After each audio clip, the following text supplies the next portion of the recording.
up on your screen. The I-STARR project is supported by a grant from the National Institute on Drug Abuse and is part of the larger NIH Helping to End Addiction Long Term, or the HEAL initiative. It's also one of several projects that comprise the Consortium of Addiction Recovery Science, or the COARS network.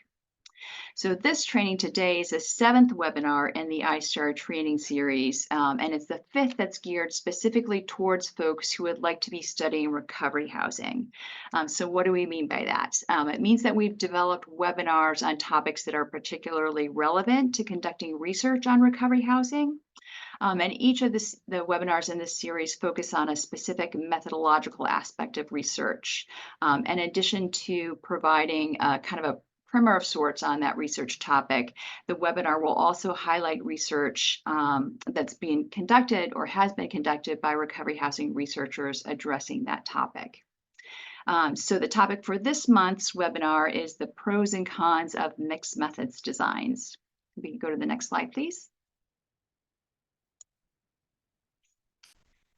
So I'm Dr. Amy Miracle. I'm a research scientist in the Alcohol Research Group at the Public Health Institute. I co-lead the I-STARR project with Dr. Carmen Masson, who's a professor of psychiatry in the School of Medicine at the University of California, San Francisco.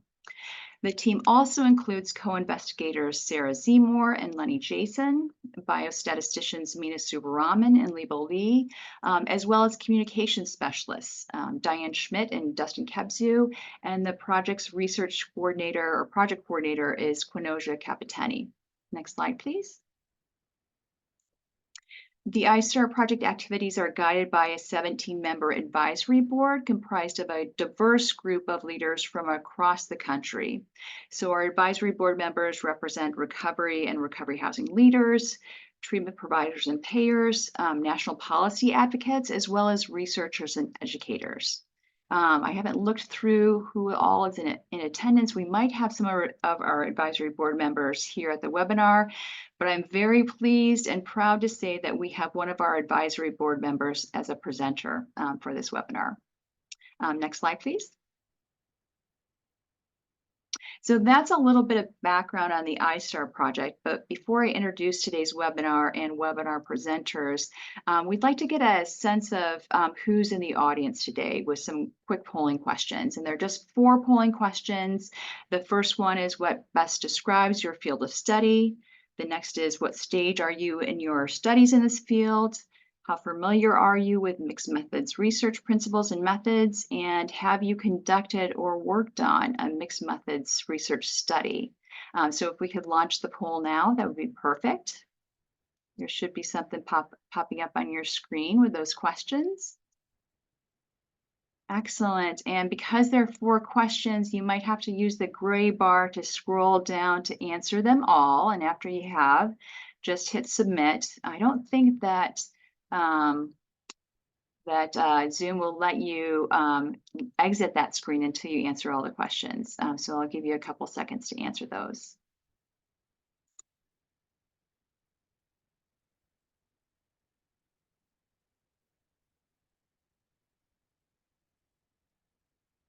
And when we get about 70 to 80% of folks responding to the poll, we'll share the results of the poll.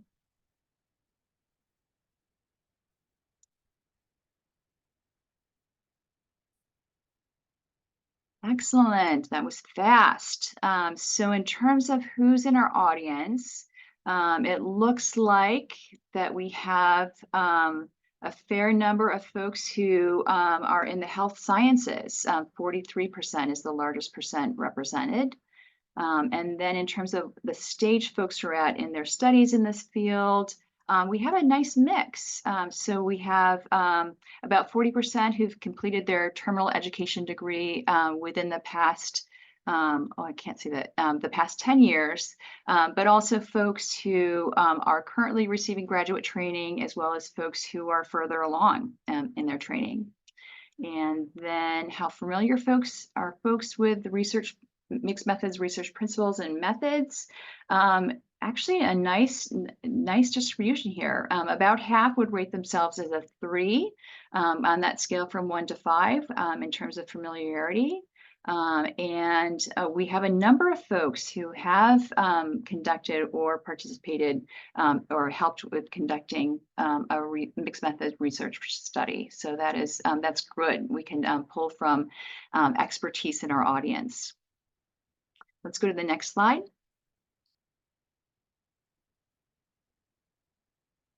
So let me tell you a little bit about who you'll be hearing from today. We actually have two different presenters. I'll be presenting on research that I've conducted implementing mixed methods research techniques in recovery housing research. But our headliner is Dr. Anna Pagano.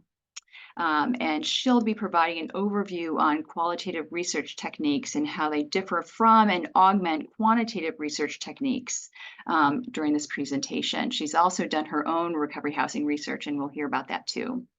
So let me tell you a little bit about Dr. Pagano. Anna is the Senior Director of Science at the American Academy or American Society for Addiction Medicine, or ASAM. She previously served as a Senior Research Scientist at the Pacific Institute for Research and Evaluation, as well as a policy analyst at the University of California, San Francisco. She was previously the principal investigator of two multi-year studies of recovery housing for Latino migrant men. As part of those research projects, she engaged in dialogue with recovery housing researchers, advocates, and policymakers at the state and national levels. She's committed to expanding access to high-quality recovery housing that uses evidence-based practices and maintains strong linkages to medical and social services needed to address all dimensions of SUD care. So with that introduction, I want to go to the next slide and hand things off to Anna. Right. So thank you so much, Amy, and thank you everyone for making time to be here with us today.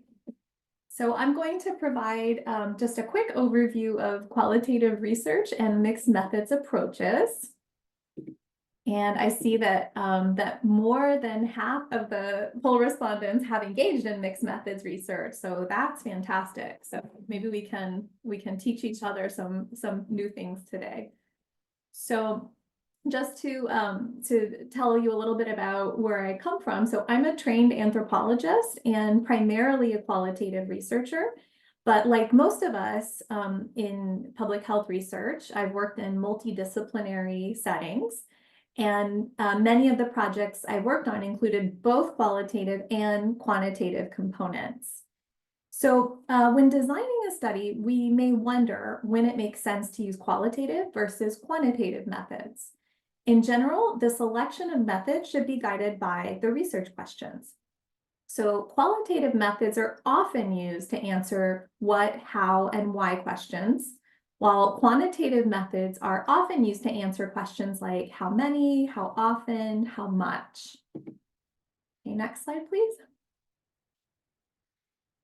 Okay, so I'm realizing that we're actually a slide behind, but anyway, that's qualitative versus quantitative. Next, please. All right, so methodology is also guided by the contextual factors, such as existing knowledge of the topic. So how much is already known about it?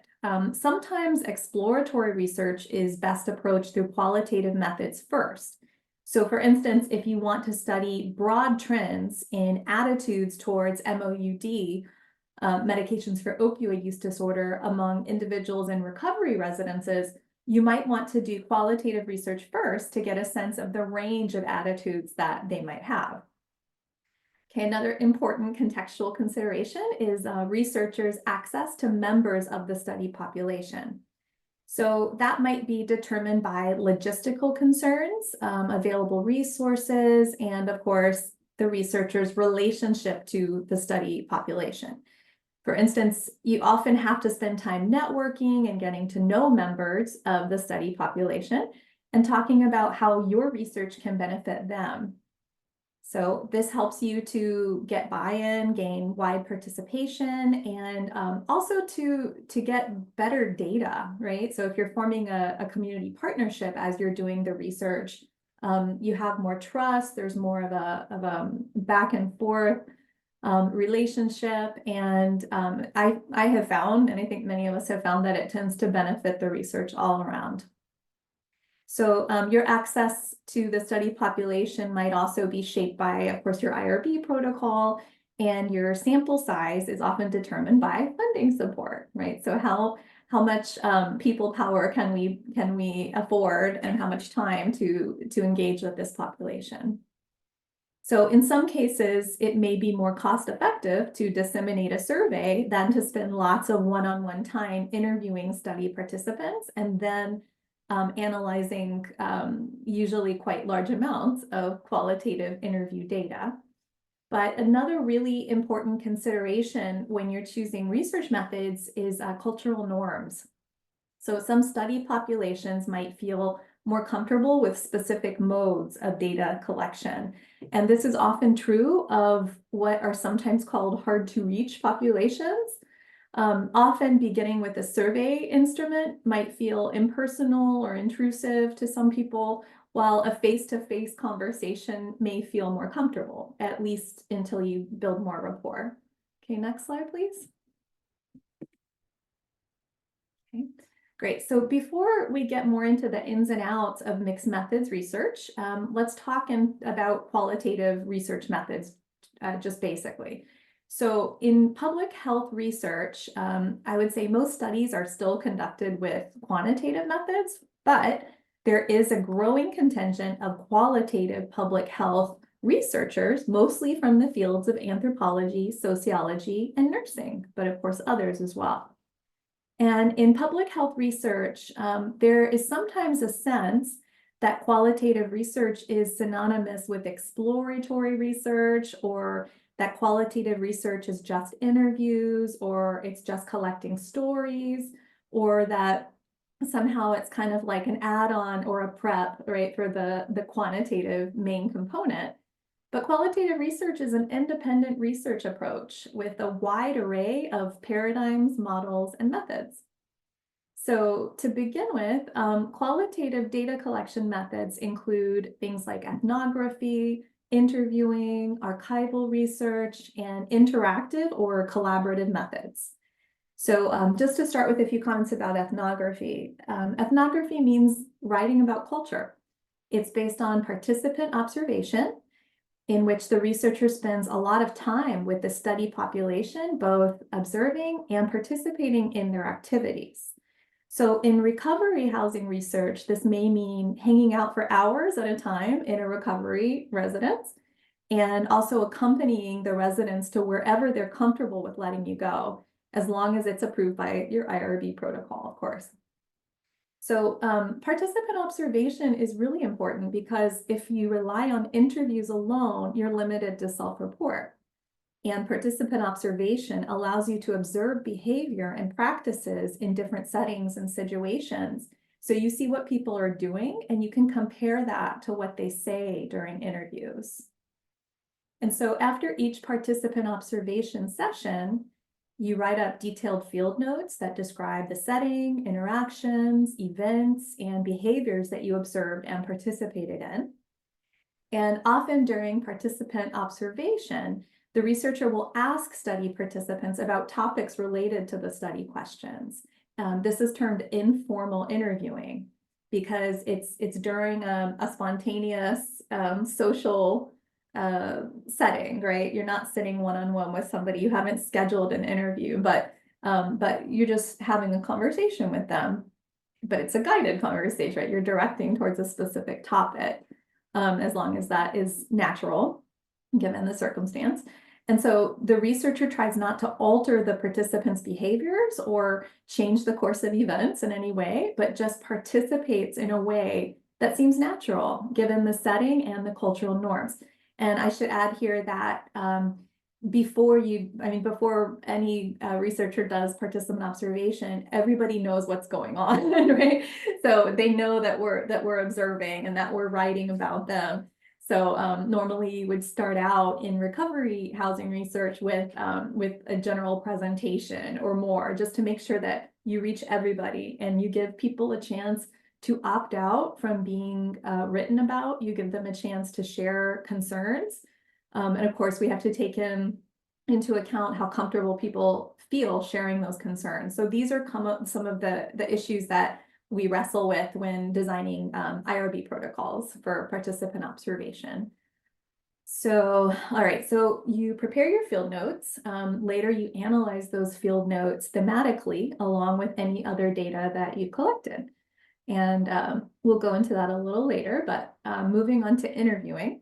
So this is the method that probably most of us who are not qualitative researchers are most familiar with, right? It's the most often used method in qualitative public health research. It may take many forms, including one-on-one, group interviews.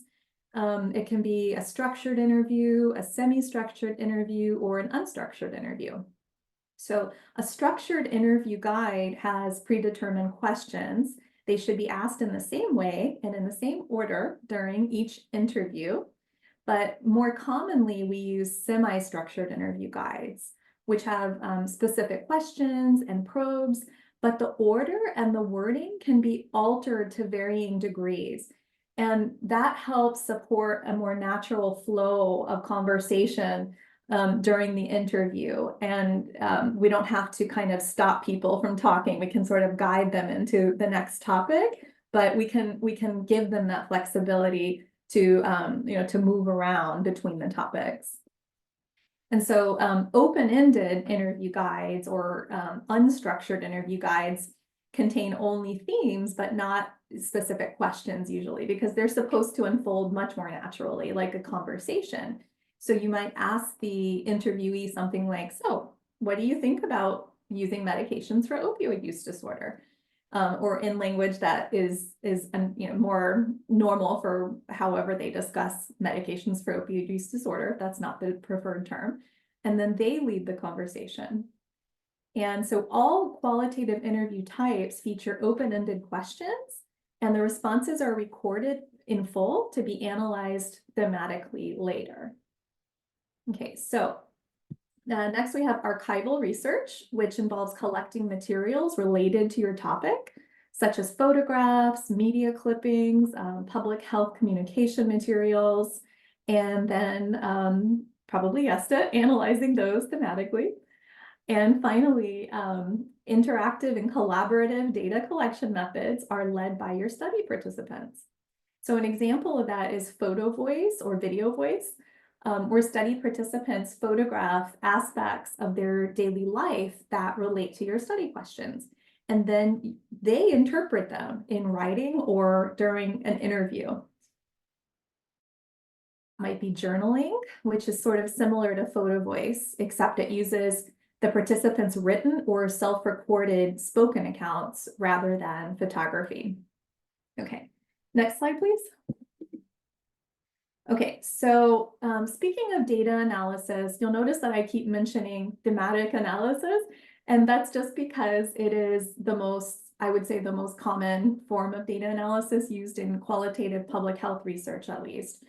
And I mean, other types are content analysis, narrative analysis. There are a lot of different approaches, but just for simplicity's sake, and because it's what we mostly do, I'll focus on thematic analysis. So our chief goal in thematic analysis is to reduce and categorize usually really large amounts of textual and or audiovisual data. So in public health research, we usually use a combination of grounded theory and a priori themes. And a grounded theory approach means that the researcher first reviews the data several times and notes the themes which emerge from the data. So in true grounded theory approaches, emergent themes are documented and analyzed even if they don't relate to the original study aims.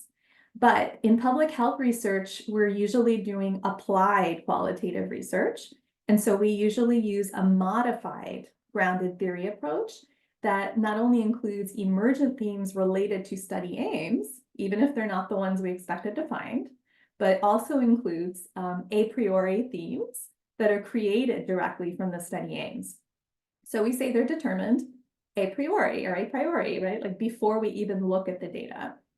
So for example, if I'm doing a study on MOUD and recovery housing residents, So of course, if I'm looking at things like what are some of the barriers and supports for using MOUD among this study population, some of my themes will come directly from that, right? So I might start off by constructing a list or taxonomy of themes and themes related to barriers for MOUD use. They might be social, they might be structural. Sorry, my camera's doing something funny here.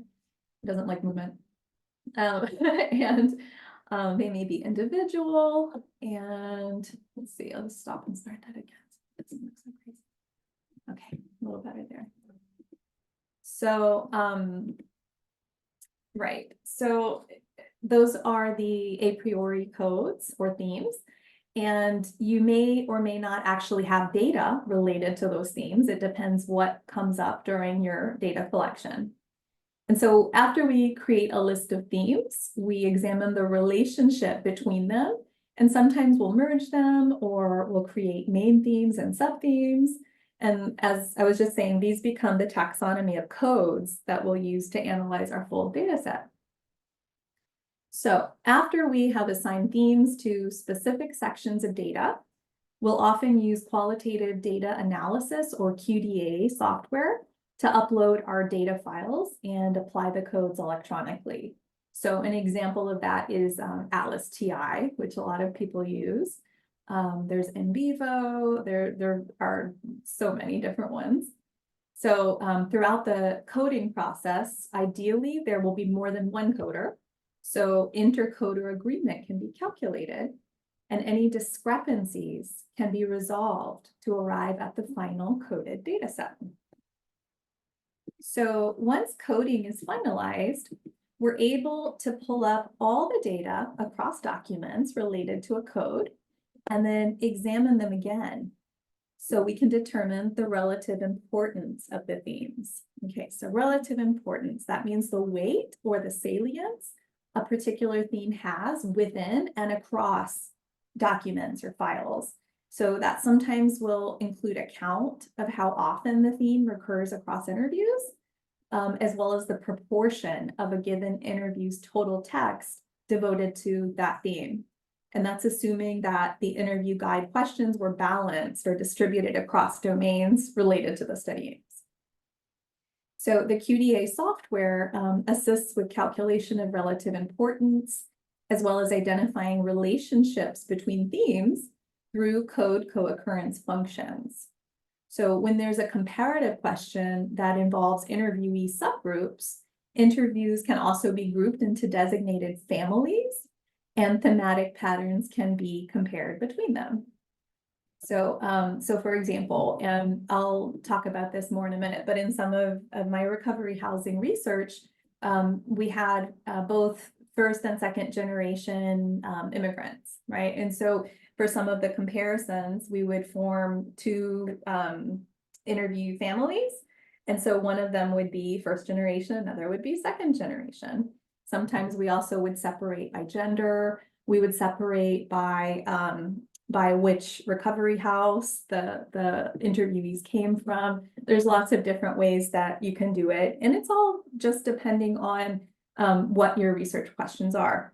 So the qualitative data analysis software, it doesn't do the analysis for us, right? So because the forming the taxonomy and doing the preliminary, the input is coming from us, right? But the QDA software helps us to manage those large quantities of data and be able to ask for all the material across, all the data across our files related to a specific theme, and just call it up right away so that we have it at our hands. So it's very, very helpful.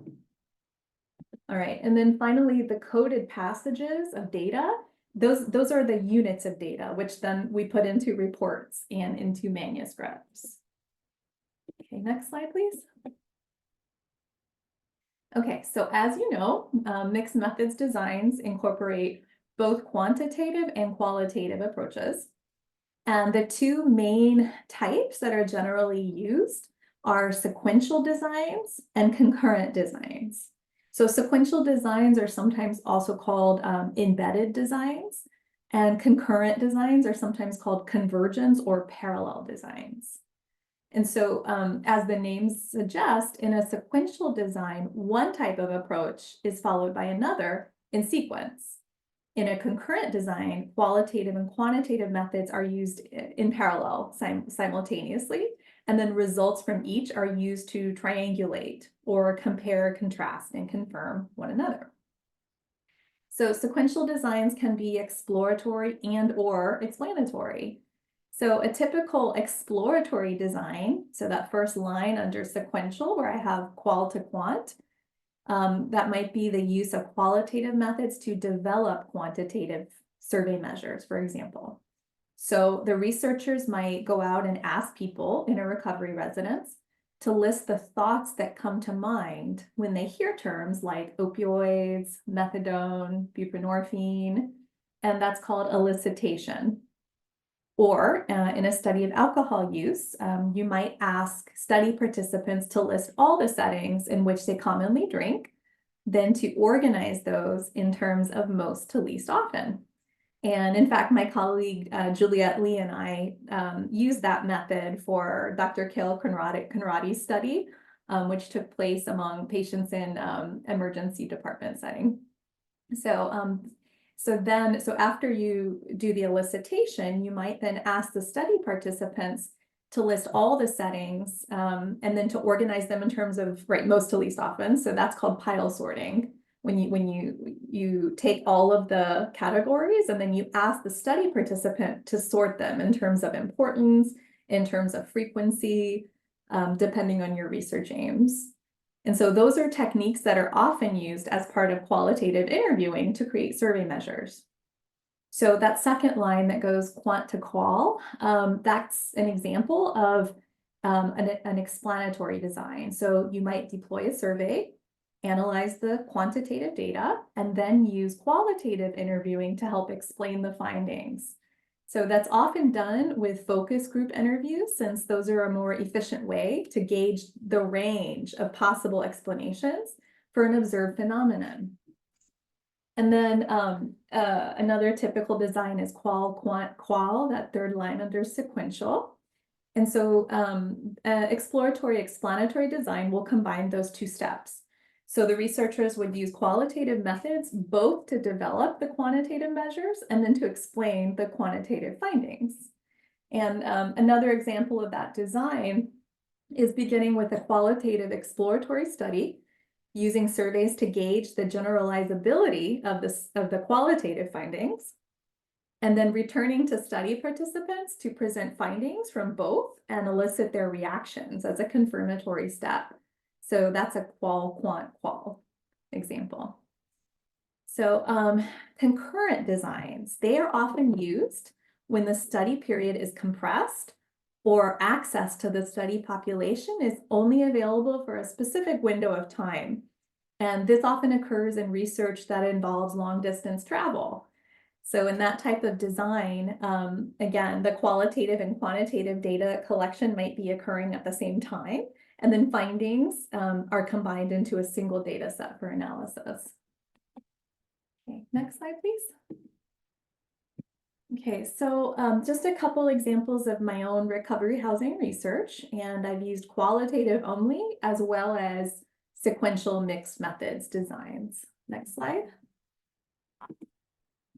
Okay, so this study was a qualitative only study funded by NIDA of recovery houses created by and for Latino migrant men. My co-investigators were Victor Garcia, now of the Pacific Institute for Research Evaluation, or PIRE, and also Juliette Lee of PIRE. So this photo shows the neighborhood in which one of the recovery houses was located. And these houses are called anexos or programas 24 horas, and they're part of a transnational recovery housing network that began in Mexico City and has spread widely internationally. And our research took place in mostly Northern California, some in Southern California. And these houses exist because the men who live in them were unable or afraid to access formal treatment services because they're typically undocumented. And our study used participant observation and semi-structured interviewing to learn more about the residents' help-seeking pathways, about their daily routines, their therapeutic activities, and how these houses fit into their life stories of immigration, drug use, and recovery. So I'm going to focus more on the methods than the findings here. So qualitative research methods were appropriate for this study because of the small number of these houses in our study area. There were 7 at a time, and also because of cultural norms. So you can imagine, right? These are people with a very stigmatized illness, and they're also in fear of being deported all the time. So I guess we could call these guys a hard to reach population, but I would be hard to reach too in that situation. So I first gained access to these houses as a community health worker in a clinic that was serving Latino immigrants, mostly from Mexico and El Salvador, Guatemala also. And so many of the men in the houses, and back then it was just men, now there are some for women in our area too. But so many of these men received basic health care at that community clinic. And also one of my fellow health workers lived in one of these houses. And so over the course of several years, I spent time in the houses. I assisted with healthcare and social service navigation, and eventually conducted a series of studies in them and with them. Participant observation included nightly 12-step meetings and celebrations of house and resident anniversaries, as well as downtime and accompanying residents to service appointments and leisure activities in the community. So cultural norms favored a hands-on personal approach.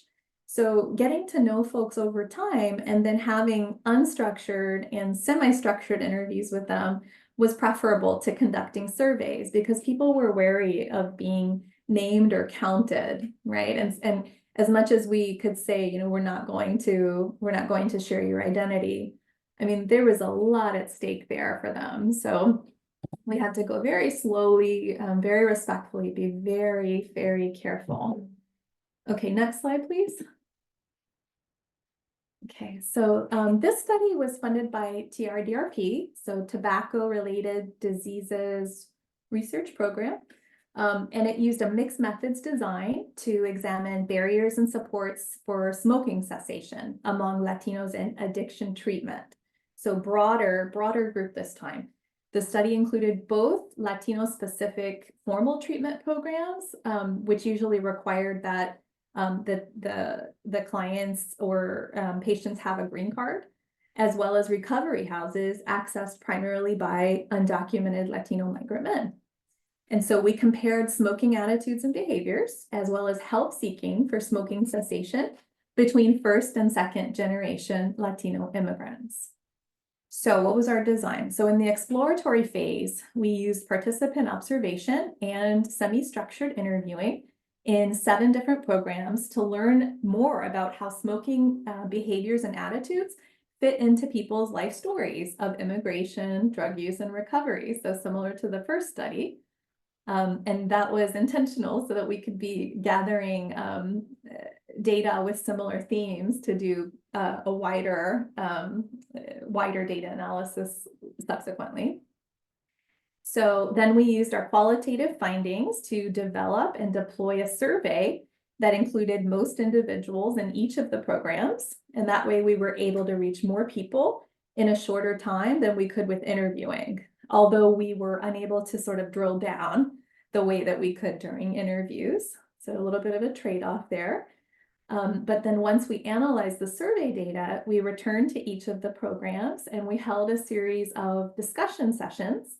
So sort of like less structured focus group interviews in which we presented the data and we asked study participants for their reactions and possible explanations for the study findings. So this was a qual study, and the CBPR portions were led by Juliet Lee. Okay, next slide, please. So just to end up with some pros and cons of mixed methods research. So disclaimer, I think mixed methods research is really the best way to go for most research questions. And I don't really see cons. I see challenges. So just to frame it a little bit. But let's say on the plus side, using multiple approaches for data collection and analysis can increase the validity of findings through triangulation and accuracy checks. It can also support our ability to explain our research findings in a way that combines both breadth and depth. And while mixed methods research might yield stronger and more detailed findings, so I guess on the challenges side, it is time and resource heavy.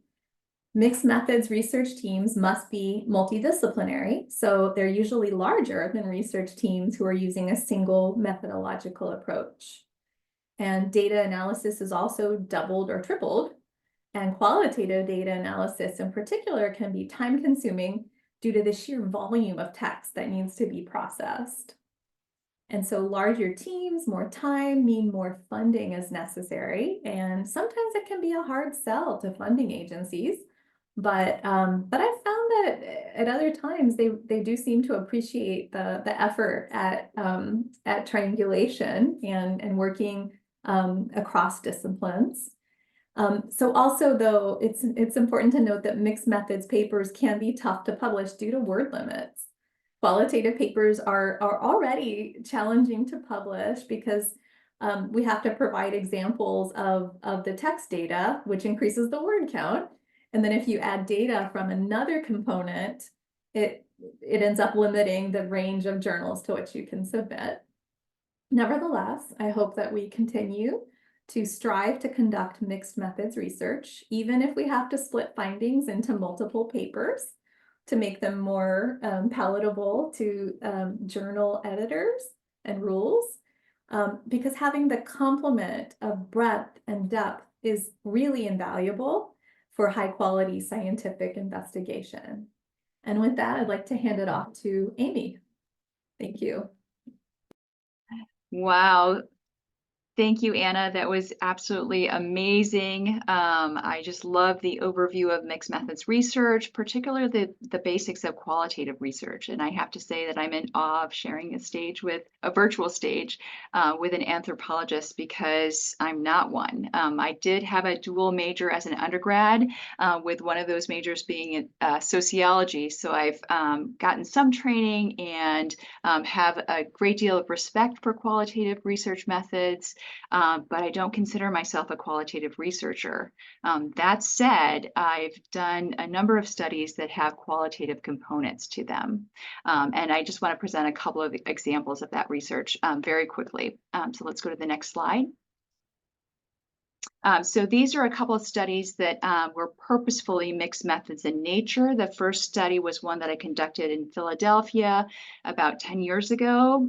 So even back then, there was a lot of research on the Oxford House model, and there was also a growing literature on sober living houses in California. But what I was seeing in Philadelphia, and I was seeing a lot of recovery housing, was different and hadn't been studied before. So as such, what I proposed to do in my study was exploratory, it was descriptive, and focused heavily on demonstrating feasibility to study what I was wanting to study. So I've listed the aims of the project on this slide, if you can see them. So one was to assess the feasibility of recruiting recovery home directors, as well as recruiting and tracking recovery home residents. The second was to evaluate the appropriateness of the instruments used to assess recovery homes and recovery home residents. And finally, the third was to gather some basic descriptive data on the residences and those who were living in the houses, hopefully to generate some specific hypotheses about different types of recovery homes and how they may increase recovery capital among residents. So that was the first study that I did. The second study was another mixed method study that I conducted shortly after the one in Philadelphia, and this focused on a segment of the LGBT community, that being men who have sex with men, shorthanded as MSM. So the backstory behind this project is that while I was conducting my study in Philadelphia, I became active in the National Alliance for Recovery Residences, or NAR, and met Jason Howell, who serves as a presenter in the I-STARR Provider Training Series, and was then and is likely now the go-to person for anything and everything recovery housing and recovery in general in Texas. So one of the many things that he had started and been involved with over the years was running a recovery residence in Austin that was specifically for gay and bisexual men. But it was operated by someone who also had other houses for both men and women. So not only was my curiosity piqued about how a residence for MSM might operate, because I hadn't heard of or seen anything like that before, but I was also curious about how gay and bisexual men made decisions about which house they entered and wanted to live in, and whether there were any differences in outcomes within the segment of the recovery housing population based on the type of house that they entered. So like the prior study, this was exploratory and descriptive and focused heavily on demonstrating feasibility to study what I was hoping to study. And again, I've listed the aims of that project on this slide as well. So let's go to the next one. So I know that listing aims on a slide is a tad bit boring, but the reason I did that was because I was hoping that by listing the aims, we could get thinking about the first slide that Anna presented on the importance of the research question guiding the study methodology. So as a researcher, I had to think about the methods that would best achieve the aims that I laid out in each of these studies. And for both, achieving those aims was facilitated by adopting a mixed methods approach that involved both quantitative and qualitative methods. So what made me decide on a mixed method approach for both of these studies? Well, it was really important for me to quantify the strength and nature of patterns, trends, and associations. And I often say, and feel free to quote me, that stories are incredibly powerful in opening eyes and changing hearts, but I've definitely found that numbers are most useful in changing minds and opening wallets. Plus, a number of the aims of these studies required quantification, such as demonstrating feasibility through recruitment and retention rates, testing differences between subsets within the samples, and showing differences over time. That said, a number of aims were best met using qualitative methods.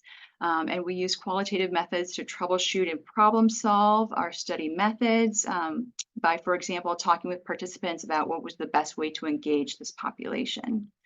We could also explore with them what were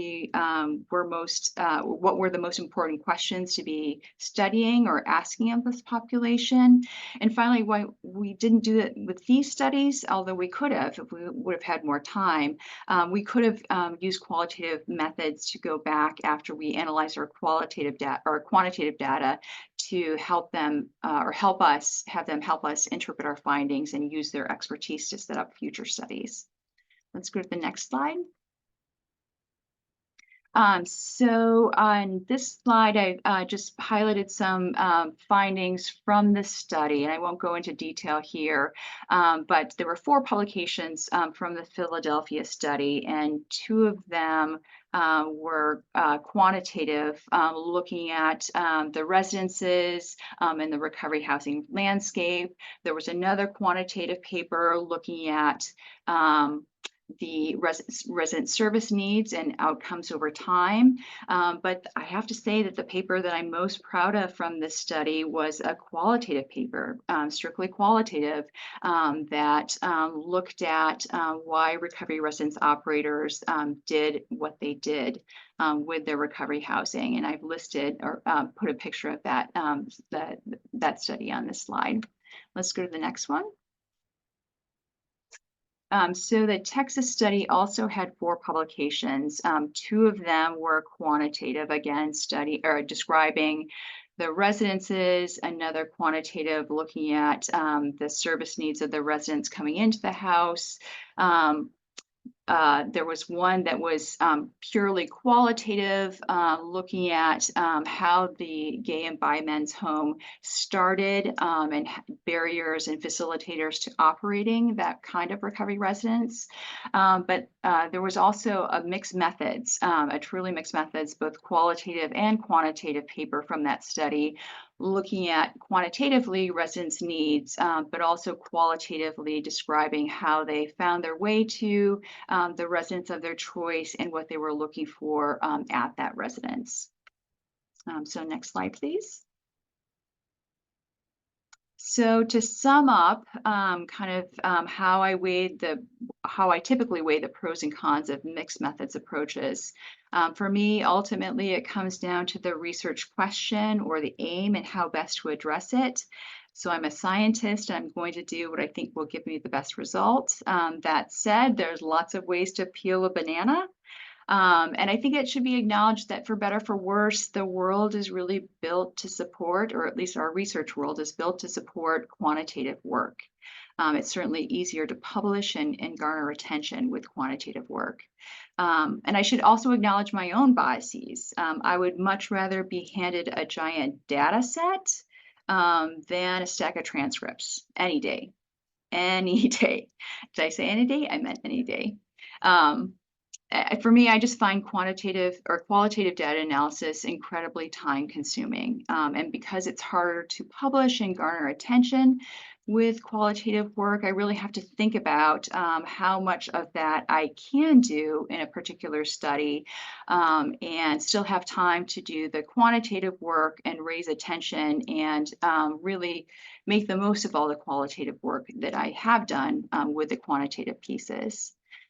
So for me, even though there are these challenges to doing qualitative work, I would say that more often than not, and maybe most of my studies, if not all, do have a qualitative component, just because often that is the best way to answer a question or to address an aim of a project. So let's go to the next slide. So both Anna and I have tried to cram as much as we could on qualitative designs and mixed methods approaches into this webinar. But there's probably so much more that we can't cover. So we've tried to pull together some resources for folks. Let's go to the next slide. So this slide lists some textbooks and chapters from textbooks that might be particularly helpful. It also lists some journal articles that may be useful in kind of wading through this decision-making process, and some journal articles highlighting how both Anna and I have used these mixed methods approaches in our work. Anna, did you want to say anything about the resources that you pulled together on this topic? Yeah, so for the textbooks and the first block there, qualitative inquiry and research design, I think provides a really nice overview into some of the paradigms that inform qualitative research, and then also some of the more practical aspects, methodological approaches. And then for mixed methods designs, I mean, there are whole books written about this, but I think again, Cresswell, see Cresswell cited right there, Cresswell and Clark, chapter 4, choosing a mixed methods design, I think really provides a very nice summary and more resources if you want to delve more into that. And then for journal articles, I was a bit biased and I put my own in there because it talks about some of the challenges and also some of the ways that we mitigated the challenges and why we wanted to do ethnographic research in these immigrant specific recovery houses. Excellent. Let's go to the next slide. Anna and I have given you a lot to think about. I'm hoping that in this process, some questions have come up. This would be a perfect time to ask those questions, and I'm hoping that we can have a little bit of discussion. Feel free to raise your virtual hand within Zoom and unmute yourself, or you can also just drop a question into the chat as well. Diane, I'm going to hand things off to you to facilitate discussion. Thanks, Amy and Anna. Those were amazing presentations. Yeah, so I just welcome anyone to unmute themselves. You can go on camera or stay off camera, or drop something in the chat if you have a question. This is a great time to ask some experts in this area any questions that you might have. Roland. Roland has a question. Let's turn to Roland. Hi, everyone, and thank you very much, Anna and Amy, for a terrific, super clear presentation. I was wondering if I could tap your expertise in suggesting some of your favorite journals that actually can grapple with the additional page length that you mentioned. So any of your favorites come to mind? That's such a good question. So I think one of my go-tos is JSAT, so Journal of Substance Abuse Treatment, right? Because the page limit, I even know if I heard, is between 16 and 25 double-spaced pages. So that gives us a little bit of leeway. Let's see. Journal of Drug Issues tends to be a good one for qualitative. I noticed that one of Amy's papers was published in JDI as well. I'm trying to think of another one. I mean, there are some that are geared toward qualitative health research, I think is a very strong journal also. And of course, the focus is a bit broader, right? So I think there are really a number of ways you could go there. There's social science and medicine. But I think that for NIH grants, often we strive for at least getting a publication per project, if not more, into one of the really field specific ones like JSAT or JDI, because the focus is more on substance use research. Another one that has been friendly, has a friendly word count and editor, I would say, is Alcoholism Treatment Quarterly. That seems to be a good one as well. So there are really a number of them, and sometimes you can give examples of themes, examples of passages in the research in the results section, and then refer to an appendix that has more detail. I don't like doing that so much, and sometimes journals don't like it either because we're circumventing the word limit. So. I think it's better to just to go for journals that have a broader, a wider range of like page limits, word limits. But yeah, I think it's increasing all the time. I think the range is getting larger and larger. And another journal that I had good luck with is Substance Use and Misuse. I think I've been able to publish in that journal as well. Journal of Drug Issues you mentioned. I have been able to publish in JSAT, but it's tough. It's a trade-off because the best thing about qualitative work is the rich detail. The wonderful quotes, to hear things from your participants who could say things better than I could summarize with my researcher language. So if I really want to tell that story, I'm more than willing to go to a lower tier journal so I can get that word count that does it justice. Yeah. Oh, also International Journal of Drug Policy. Yeah, you don't necessarily have to go low tier. Ugh, I wish there wasn't that that trade-off there, but there are some ones with higher impact factors, but of course they're very selective as well. So yeah, there are some choices there. There's some options. Great. Well, thank you both again. Thank you. We have another question in the chat from George. What ways do you use or recommend to get the results of quant and qual studies to recovery residence operators and their funding organizations? So I think going through any kind of listserv, going through national organizations like I-STARR, for example, so in my research, the only way to share things was to share directly, right? So either through social media, because the houses aren't involved in a national organization. So I think it really depends on the study population. But what do you think, Amy? I think it's really important to make sure that folks have access to the articles. Publishing either open access or through PubMed, making sure that articles are available through PubMed. But it is harder to get sound bites out because you don't have the numbers that you have with quantitative research. So it may take a little bit of extra effort, but I always hope that my qualitative papers are a little bit more accessible than maybe some quantitative work because people can understand, from the participants' own voice what they're experiencing.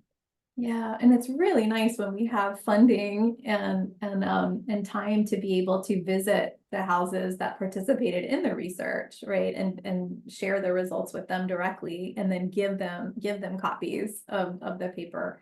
Often we publish so far after the research is already conducted or has already concluded that can be hard to do. But I mean, there's always email and definitely second what Amy said about whenever we can afford the open access fee, we should do that. That's very important.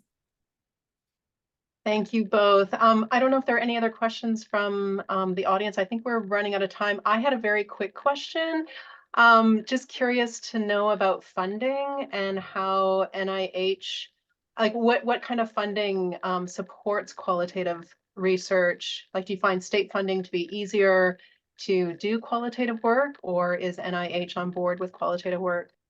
Yeah, I mean, I think so. One of my studies was funded by NIDA and it was qualitative only. And yeah, I mean, the other one, I guess, was TRDRP. So that was the state of California. But at the time I did this research, I was at PIRE, Pacific Institute for Research and Evaluation. And there's a really strong group of qualitative researchers there with research funded by NIAAA, by NIDA, sometimes by NIMH. So, and some of those were qualitative, a lot of them actually were qualitative only studies and R01 level. So yeah, it's definitely possible to get qualitative only studies funded. It just as long, I think study sections are most interested in the alignment between your study aims and your proposed approaches. That's great. Thank you so much. And thank you both. I'll turn it back to Amy now. Excellent. So let's go to the next slide. Very quickly, I just want to keep people posted on what's coming up with the I-STARR project. So in January, we have 2 webinars lined up. We have one for the operators and providers, one in that track, and we also have another for the researcher training track. The operator provider webinar is on screening applicants' prescribed medications of concern, and that's going to be led by Jason Howell as our presenter. The researcher webinar is recovery housing mechanism of action and measurement of key constructs, and we have some superstars for that one. We have Doug Polson and Lenny Jason back again, and they'll be joined by Dr. David Best. So that's going to be a really great webinar.